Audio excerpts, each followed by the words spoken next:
എല്ലാവർക്കും ഉപാസന വീഡിയോയിലേക്ക് ഹാർദവമായ സ്വാഗതം. നമ്മൾ കഴിഞ്ഞ എപ്പിസോഡിൽ പറഞ്ഞു നിർത്തിയിരുന്നത് ചൊവ്വ 12 രാശികളിൽ നിന്നാലുള്ള ഗുണദോഷ ഫലമായിരുന്നു. അപ്പോൾ ഇന്നിപ്പോൾ ചൊവ്വ 12 ഭാവങ്ങളിൽ നിന്നാലുള്ള ഗുണദോഷ ഫലമാണ് ഞാനിവിടെ പറയുന്നത്. അപ്പം ചൊവ്വ ലഗ്നത്തിൽ നിന്നാൽ, ലഗ്നമെന്ന് പറയുമ്പോൾ തന്നെ അവനവനെ തന്നെയാണ്, അതായത് ശരീരം, ആരോഗ്യം, വ്യക്തിത്വം, ആത്മബലം തുടങ്ങിയവ ചിന്തിക്കുന്ന ഭാവമാണ്. അപ്പോൾ ലഗ്നത്തിൽ ചൊവ്വ നിന്നാൽ വ്യക്തി സാഹസികനായിരിക്കുമെന്നാണ്. പൗരുഷമായ പെരുമാറ്റം, പല കാരണങ്ങളാലും ഇടയ്ക്കിടെ ശരീരത്തിൽ മുറിവോ ചതവോ വ്രണമോ ഒക്കെ ഉണ്ടാകാനുള്ള യോഗം പറയുന്നുണ്ട്. മേടം, വൃശ്ചികം, മകരം എന്നിവ ലഗ്നമായി ചൊവ്വ നിന്നാൽ മഹാപുരുഷ യോഗമായി എന്നാണ് പറയുക. രുചക യോഗവും ആവുന്നുണ്ട്. മികച്ച ജീവിത വിജയം കൈവരിക്കുന്നതിൻ്റെ സൂചനയാണ് ഈ യോഗങ്ങൾ. അപ്പോൾ കന്നി, മിഥുനം, കുംഭം, തുലാം, ഇടവം തുടങ്ങിയ രാശി ലഗ്നമായി അവിടെ ചൊവ്വ നിൽക്കുന്നത് ശുഭലക്ഷണം അല്ല എന്നും ആചാര്യന്മാർ പറയുന്നുണ്ട്. ചൊവ്വ 2ാം ഭാവത്തിൽ നിന്നാൽ ധനഭാവം എന്നാണ് 2ാം ഭാവത്തിനെ നമ്മൾ വിശേഷിപ്പിക്കുന്നത്. അപ്പം 2ാം ഭാവത്തിൽ സാമ്പത്തിക സ്ഥിതി, വിദ്യാഭ്യാസം, വാഗ്വൈഭവം, കാഴ്ചശക്തി, കുടുംബജീവിതം മുതലായവ 2ാം ഭാവം കൊണ്ട് നമ്മൾ പറയേണ്ടതാണ്. അപ്പോൾ 2ാം ഭാവത്തിൽ ചൊവ്വ നിന്നാൽ ചൊവ്വ ദോഷവുമായി എന്നാണ് പറയുക. അപ്പോൾ ധാതുദ്രവ്യങ്ങളെ സംസ്കരിക്കുക, കൃഷി തുടങ്ങിയ ജോലികൾ ചെയ്യും, പരുക്കനായി സംസാരിക്കും, പ്രവാസിയായിരിക്കും,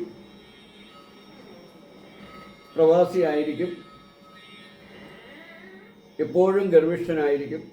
ചൊവ്വ ദുർബലനാണെങ്കിൽ വിദ്യയ്ക്ക് തടസ്സം, കുടുംബജീവിതത്തിലും പ്രശ്നങ്ങളുണ്ടാവും.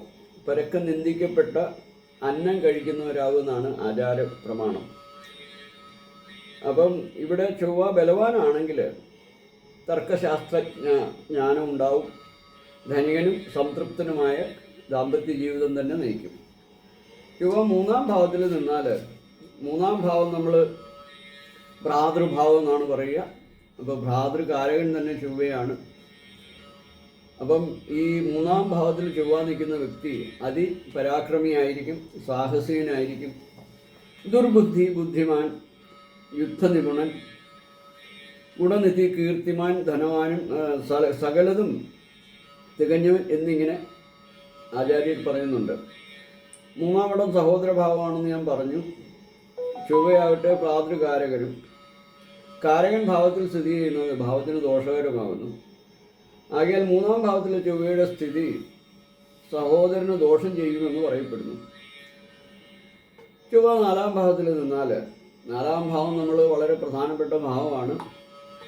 4ാം ഭാവം അമ്മ, അമ്മാവൻ, ബന്ധുക്കൾ, സ്നേഹിതർ, വാഹനം, വീട്, ഇരിപ്പിടം എന്നിവയെ കുറിക്കുന്ന ഭാവമാണ്.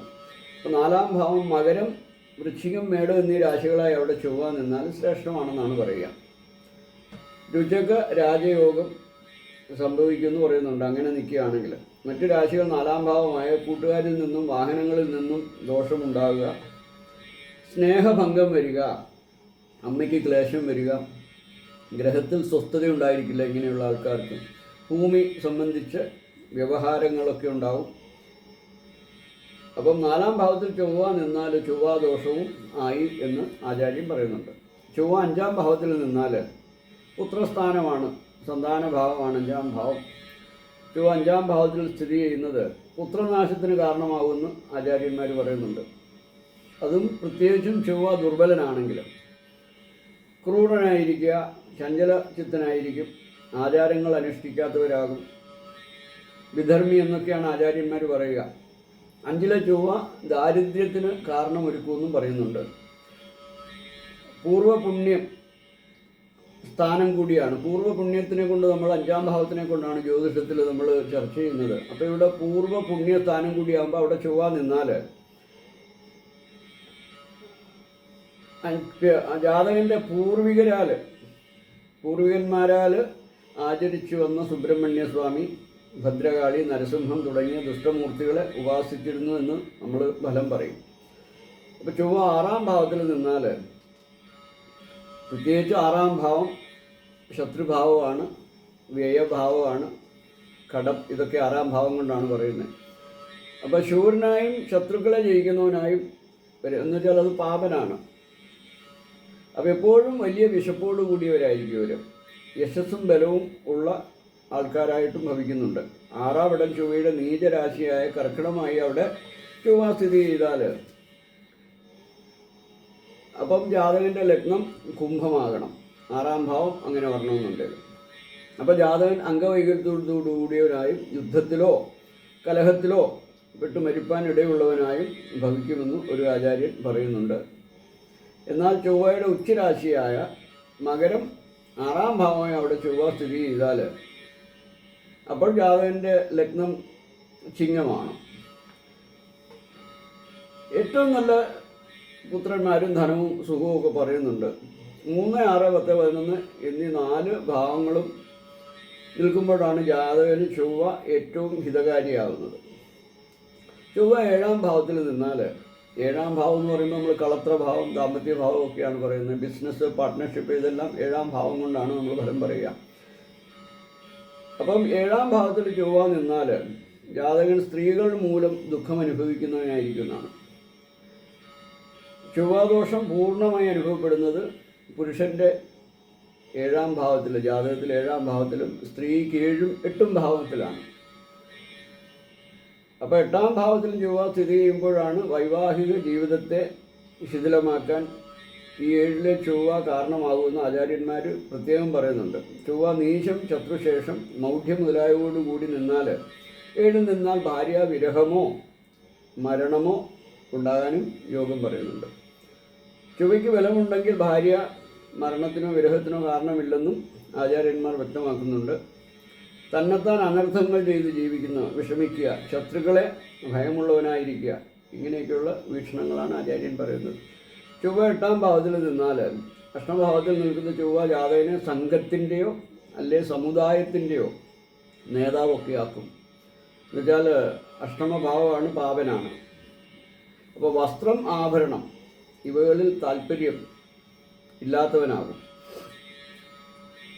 ആയുർബലം കുറഞ്ഞവനും ശരീരവൈകല്യമുള്ളവനും രക്തസംബന്ധമായ രോഗങ്ങളും നിന്ദ്യപ്രവൃത്തികളും ചെയ്യുന്നവനായിരിക്കും എന്നാണ് പറയുക. അപ്പോൾ ഇങ്ങനെയുള്ളവർക്ക് നേത്രരോഗങ്ങളുണ്ടാവുക, സന്താനം കുറഞ്ഞവരായിരിക്കുക തുടങ്ങിയ ഫലങ്ങളും ആചാര്യന്മാർ പ്രവചിക്കുന്നുണ്ട്. അപ്പോൾ ചൊവ്വ ബലവാനാണെങ്കിൽ ജാതകൻ ആയുഷ്മാനായിരിക്കുമെന്നും പ്രമാണം പറയുന്നുണ്ട്. ചൊവ്വ 9-ാം ഭാവത്തിൽ നിന്നാൽ, അപ്പം ഭാഗ്യഭാവം എന്നാണ്, പിതാഭാവമാണ്, ഗുരുഭാവമാണ്, പിതൃഭാവം, ഇതെല്ലാമാണ് 9-ാം ഭാവത്തിൽ. അപ്പോൾ അവിടെ ചൊവ്വ നിന്നാൽ ഭാഗ്യഭാവം, ഗുരുഭാവം, പിതൃഭാവം, ഇവിടെ ഈ ഭാവത്തിൽ നാമത്തിൽ ചൊവ്വ നിന്നാൽ ജാതകൻ പിതൃദേശിയായിരിക്കും. അച്ഛനുമായിട്ട്, പിതാവുമായിട്ട് എപ്പോഴും വൈരമായിരിക്കും. അച്ഛൻ അനിഷ്ടമായ കാര്യങ്ങളെ ഇങ്ങനെയുള്ള ആൾക്കാർ ചെയ്യുകയുള്ളൂ.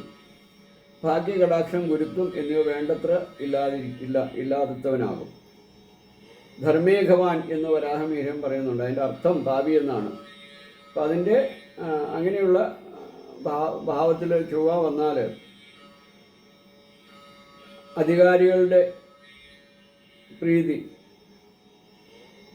പാപിയെന്നാണെങ്കിൽ പോലും അധികാരികളുടെ പ്രീതി പിടിച്ചു പറ്റും എന്ന് ആചാര്യൻ പറയുന്നുണ്ട്. രോഗിയായിരിക്കുക, ഹിംസശീലമുണ്ടാവും, പാരമ്പര്യത്തെ ലംഘിക്കുന്നവനായിട്ടായിരിക്കും പെരുമാറ്റം. അപ്പം ചൊവ്വ 10-ാം ഭാവത്തിൽ നിന്നാൽ, കർമ്മസ്ഥാനമാണ് 10-ാം ഭാവം. ചൊവ്വ 10-ാം ഭാവത്തിൽ നിന്നാൽ ഏറ്റവും നല്ല ഫലമാണ് പറയുന്നത്. രാജാവോ രാജതുല്യനോ ആയിരിക്കുമെന്നാണ്. പ്രതാപം, സാമ്പത്തികമായ ഉന്നതി, പ്രബലത, കീർത്തി എന്നിവയെല്ലാം ഉണ്ടായിരിക്കും. എപ്പോഴും സന്തോഷവാനായിരിക്കും. വളരെയധികം ഭൂമി സ്വന്തമായിട്ടുള്ളവരായിരിക്കും. സാഹസങ്ങളിൽ ഏർപ്പെട്ട് വിജയം കൈവരിക്കും. സ്വന്തം വംശത്തിൻ്റെ മഹിമ വർദ്ധിപ്പിക്കാൻ ഇങ്ങനെയുള്ളവരെ കൊണ്ട് കെൽപ്പുണ്ടാവും. ചൊവ്വ ദുർബല രാശികളിൽ നിന്നാൽ കൂടി ഈ ഫലങ്ങളെല്ലാം ഉണ്ടാകുമെന്ന് ആചാര്യന്മാർ പ്രത്യേകം പറയുന്നുണ്ട്. മകരം, മേടം, വൃശ്ചികം തുടങ്ങിയവയിലാണെങ്കിൽ പിന്നെ പറയാനുമില്ല, അത് നല്ല ഗുണമായിട്ട് തന്നെ വരും. അപ്പോഴാണ് രുചക രാജയോഗവും കൂടി സംഭവിക്കുന്നത്. ചൊവ്വ 11-ാം ഭാവത്തിൽ നിന്നാൽ, 11-ാം ഭാവം എന്ന് പറയുമ്പം ലാഭഭാവമാണ്. അവിടെ ഏത് ഗ്രഹങ്ങൾ ശുഭൻ നിന്നാലും പാപൻ നിന്നാലും നല്ല ഫലങ്ങളെയാണ് ആചാര്യന്മാർ പറയുന്നത്. ഇവിടെ 11 ചൊവ്വ നിന്നാൽ ശുഭദാതാവായിരിക്കും എന്നാണ് പറയുക. ചൊവ്വയ്ക്കും അങ്ങനെ തന്നെയാണ്. സമയോചിതമായ വാക്സാമർഥ്യം, ധനം, ശൂരത, കാമശീലം എന്നിവയുള്ളവനായിരിക്കും. 11ാം ഭാവത്തിൽ ചൊവ്വ നിൽക്കുന്ന ജാതകൻ ധാതുലോഹങ്ങളിൽ താല്പര്യമുള്ളവനാവുക, സ്വന്തമായി നല്ല വാഹനം, രാജപ്രസാദത്തിൽ ലഭിച്ച സന്തോഷത്തോടും മംഗളകർമ്മങ്ങളോടും കൂടിയവനാകുക തുടങ്ങിയ വിശേഷങ്ങളുണ്ട്. പുത്രന്മാരും സുഖവും ഐശ്വര്യവും ആത്മബലവും ഉള്ളവനായിരിക്കുമെന്ന് ആചാര്യൻ പറയുന്നുണ്ട്. ചൊവ്വ 12ാം ഭാവത്തിൽ നിന്നാൽ 12ാം ഭാവം വ്യയമാണ്, നഷ്ടഭാവമാണ്. അപ്പോൾ 12ാം ഭാവത്തിൽ ചൊവ്വ നിന്നാലും ചൊവ്വ ദോഷം പറയുന്നുണ്ട്. അപ്പോൾ വൈവാഹിക ജീവിതത്തിൽ പ്രശ്നങ്ങൾ ഉണ്ടാക്കാൻ സാധ്യത ഉണ്ടെന്നാണ് അതിൻ്റെ സൂചന. ഭാര്യയെ ഹിംസിക്കുന്നവൻ, ഭാര്യാവിരഹം അനുഭവിക്കുന്നവൻ, ഒന്നിലധികം വിവാഹം ചെയ്യാൻ സാധ്യതയുള്ളവൻ എന്നിങ്ങനെ ആചാര്യന്മാർ പറയുന്നുണ്ട്. അപ്പോൾ 12ലെ ചൊവ്വ ദുർബലനായിരുന്നാൽ ഇവയ്ക്കെല്ലാം സാധ്യത പറയണമെന്ന് തന്നെയാണ്. അംഗവൈകല്യം, നേത്രരോഗം, ദുർവ്യയശീലം, പതനം, അപകടം, കോപശീലം എന്നിവയും ജീവിതകാലത്ത് പല ഘട്ടങ്ങളിലായി അനുഭവപ്പെടാം. അന്യദേശത്തായിരിക്കും അവരുടെ ഉപജീവനം. അപ്പം ഇത്രയും ഫലങ്ങളാണ് ചൊവ്വ 12 ഭാവങ്ങളിൽ നിന്നാലുള്ള ഗുണദോഷ ഫലങ്ങൾ. അപ്പോൾ അടുത്ത എപ്പിസോഡിൽ ബുധനെ പറ്റിയായിരിക്കും അവലോകനം ചെയ്യുന്നത്. അപ്പോൾ അതുവരെ എല്ലാവർക്കും നന്ദി, നമസ്കാരം. ഹരി ഓം, ഹരി ഓം, ഹരി ഓം.